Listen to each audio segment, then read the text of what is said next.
If you're injured on the job and you're injured such that once you received maximum medical improvement, meaning the doctor that's treating you has said, you're as good as I can get you. You are maximum medical improvement. I don't see any other reasonable treatment options. And based upon the injury that you suffered, you're entitled to a permanent partial disability rating due to the injury. Now, those ratings in North Carolina are assigned to various body parts. If you injure your shoulder, then that assignment will go to the arm. So if you suffered a rotator cuff tear, had to have surgery to repair that rotator cuff tear, and the treating physician renders a 10% permanent partial disability rating, and you are back to work making your same wages, that is how the Industrial Commission determines the monetary compensation that you're entitled to as a result of the injury. A lot of folks ask me, it's like, okay, well, what are my options? I don't feel like that's enough. In workers' compensation, there is no pain and suffering. The benefits that you're entitled to are medical treatment, disability benefits if you're unable to work, and the permanent partial disability payments, and unfortunately, death benefits as well.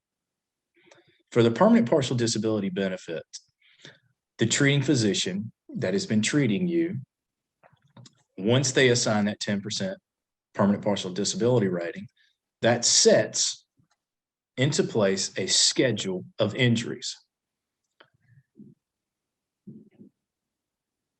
If you are back to work making the same wages, then that determines through the Industrial Commission the amount of benefits that you're entitled to. You are entitled to a second opinion on that rating. So if one orthopedic assigns a 10% permanent partial disability rating, and you think that you should have received a 20% permanent partial disability rating, then you can contact the insurance company and say, I would like a second opinion on my rating pursuant to 9727. And then you provide them the name of a physician that you would like a second opinion with. You go and you see the other physician for the second opinion. And for the sake of this argument, let's say that they do assign a 20% permanent partial disability rating.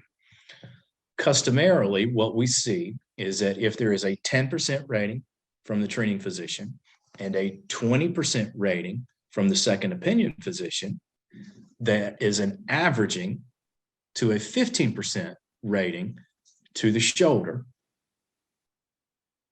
That is then presented to the Industrial Commission on a form called the Form 26A for the payment of compensation pursuant to the schedule of injuries in 9731. And when I say 9731 or 9727, I'm referring to the North Carolina General Statutes.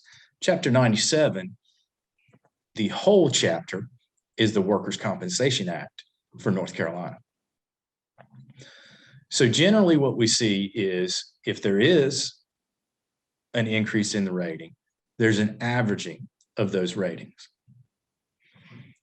Unfortunately, if you went to a second opinion and they give you a 5% rating, there would also, more likely than not, be an averaging of those ratings.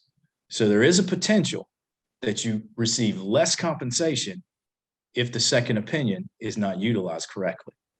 So you need to make sure that if you are back to work earning the same amount of wages, that the second opinion is utilized wisely.